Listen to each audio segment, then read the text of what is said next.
मैं नमिता गौड़, प्राध्यापक, राजकीय वरिष्ठ उपाध्याय संस्कृत विद्यालय जसवंतपुरा, कक्षा 12, सामान्य विज्ञान, पाठ 28, अंतःस्रावी ग्रंथियाँ, भाग 2। हाइपरथायराइडिज्म। जब थायराइड ग्रंथि के द्वारा थायरोक्सिन हार्मोन अत्यधिक मात्रा में स्रावित होता है तो नेत्रोसेंधी गलगंड नामक रोग हो जाता है, जिसमें नेत्र गोलकों के नीचे श्लेष्मा एकत्रित हो जाती है, जिसके फलस्वरूप नेत्र गोलक बाहर की ओर उभरे हुए नजर आते हैं।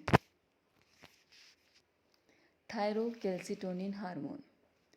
थायराइड के स्ट्रोमा की पैरापुटिका कोशिकाओं के द्वारा यह हार्मोन स्रावित होता है, जो कि हड्डियों के विघटन को कम करके मूत्र में कैल्शियम की मात्रा को बढ़ाकर ECF में कैल्शियम आयन की मात्रा को कम करता है। पैराथायराइड ग्रंथियाँ। मनुष्य में थायराइड ग्रंथि पर 4 छोटी पैराथायराइड ग्रंथियाँ होती हैं। पैराथायराइड के द्वारा स्रावित हार्मोन और उसके कार्य। पैराथायराइड ग्रंथियाँ पैराथार्मोन नामक हार्मोन का स्रावन करती है, जिसे कॉलिप का हार्मोन भी कहते हैं। यह हार्मोन रक्त में विटामिन डी के साथ मिलकर कैल्शियम की मात्रा को शरीर में बनाए रखते हैं। पैराथार्मोन आंत्र और वृक्क नलिकाओं में कैल्शियम के अवशोषण और फास्फेट के उत्सर्जन को बढ़ाता है। पैराथायराइड की अनियमितताएं। पैराथार्मोन के अल्प स्रवण से ECF में कैल्शियम की मात्रा कम और फास्फेट की मात्रा ज़्यादा हो जाती है, जिसकी वजह से पेशियों में ऐंठन और कंपन होने लगता है और इसे टिटनी रोग कहते हैं। पैराथार्मोन के अति स्रवण से अस्थियां कमजोर और भंगुर हो जाती है, तो इसे ऑस्टियोपोरोसिस रोग कहते हैं। अधिक वृक्क ग्रंथियाँ। वृक्क के ऊपरी सिरे पर टोपी के समान अधिवृक्क ग्रंथियाँ होती है, जो कि 2 भागों में बनी होती है। बाहरी भाग एड्रिनल कॉर्टेक्स और भीतरी भाग एड्रिनल मेडुला। एड्रिनल कॉर्टेक्स के द्वारा स्रावित हार्मोन और इनके कार्य। मिनरलोकॉर्टिकॉइड्स। इसमें एल्डोस्टेरोन प्रमुख होता है, जो वृक्क में सोडियम और क्लोराइड के अवशोषण और पोटेशियम आयनों के उत्सर्जन को बढ़ावा देकर के रक्त का परासरण दाब को नियंत्रित करता है। ग्लूकोकॉर्टिकॉइड्स। इनमें कॉर्टिसोल और कॉर्टिकोस्टेरोन प्रमुख होते हैं, जो कि यकृत में ग्लाइकोजेनेसिस अर्थात ग्लूकोज से ग्लाइकोजन में बदलने की प्रक्रिया, ग्लाइकोनियोजेनेसिस वसा और एमिनो अम्ल से ग्लूकोज में बदलने की क्रिया और यूरिया के निर्माण की क्रिया को बढ़ाता है। लिंग हार्मोन। सभी मनुष्यों में कुछ मात्रा में नर हार्मोन और मादा हार्मोन स्रावित होते हैं, जो कि पेशियों और जननांगों के विकास को प्रेरित करते हैं। एड्रिनल मेडुला के द्वारा स्रावित हार्मोन और इसके कार्य। मेडुला के द्वारा एड्रिनलिन और नॉर एड्रिनलिन नामक हार्मोन स्रावित होते हैं, जो मनुष्य को संकट की अवस्था में उग्र प्रतिक्रिया के लिए तैयार करते हैं। एड्रिनल हार्मोन की कमी से सोडियम और जल का अत्यधिक उत्सर्जन हो जाने की वजह से शरीर में पानी की कमी हो जाती है, जिसे एडिसन रोग कहते हैं। इसमें व्यक्ति की मृत्यु भी हो सकती है, इसलिए एड्रिनल ग्रंथियों को स्रावित हार्मोन को जीवन रक्षक हार्मोन भी कहते हैं।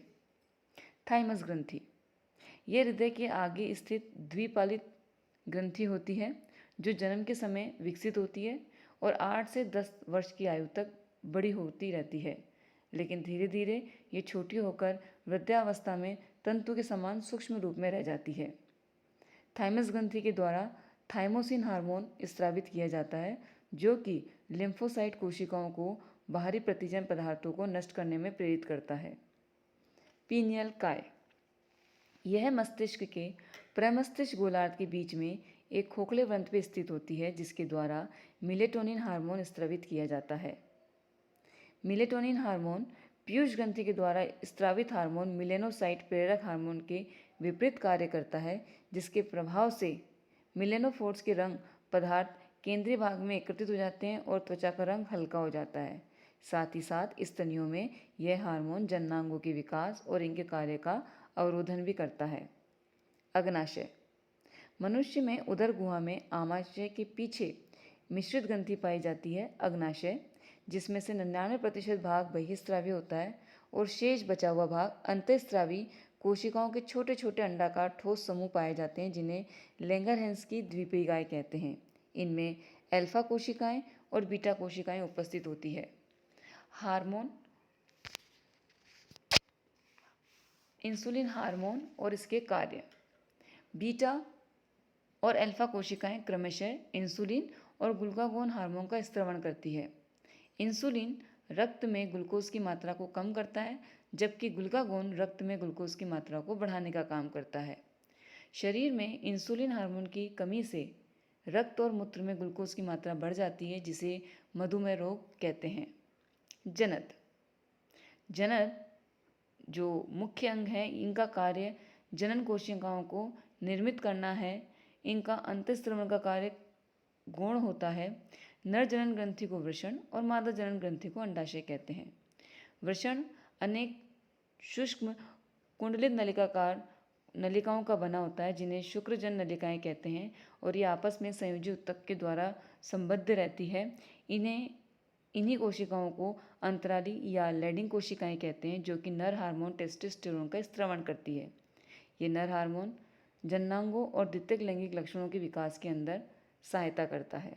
अंडाशय की ग्राफियन पुटिकाओं की थीका इंटरना के द्वारा एस्ट्रोजन हार्मोन का स्त्रवण होता है, जो कि सहायक जननांगों और द्वितीयक लैंगिक लक्षणों के विकास का नियमन करता है।